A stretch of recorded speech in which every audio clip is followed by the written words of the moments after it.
When you think of car surfing, you might think of some crazy stunts on YouTube, but you don't have to be standing or speeding on a highway for this to be deadly. It was the last day of school before the Christmas break at Clovis High School. Surveillance video showed two girls hopping onto the back of the car for a ride across an empty parking lot. When the driver made a sharp turn, Dakota Ravel fell. Hit her head, down in the hard road. You can see her friends running to the back of the car where they found Dakota bleeding from the ear. Just a fall like this can cause significant head injury. There is something called contre-coup, a French word called the opposite hit.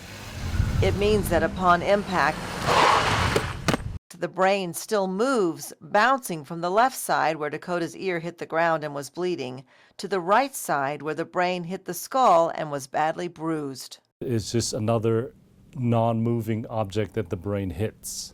They had told me they were going to go ahead and ambulance her to the hospital, and at that time they already knew they were going to send her to Lubbock. At just 14, Dakota was accustomed to flying and sometimes falling at the gym or with her stunt partner on the field. But nothing was as dangerous as that short fall from a moving car. Oh, we didn't know if she was going to live. Veronica, her mother, and a nurse in Clovis understood the danger. When the brain swells, it needs to have room to grow, to expand.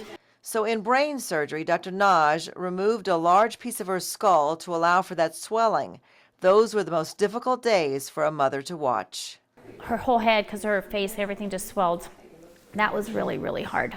And even when the swelling went down, the skull cap was replaced, and Dakota showed signs that she would live. We can take off the clot out, but those bruises, they have their ongoing story. I was just kind of like, what kind of life is she going to have after this? When you have a brain injury, so many things can happen. We're trying to conserve our energy.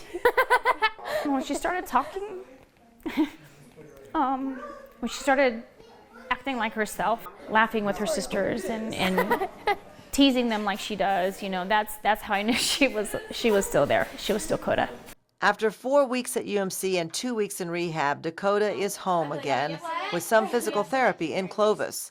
All that matters today, though, is the prom, something no one could imagine 6 months ago. She is a miracle, and just seeing her, I can't wait to see her dressed up.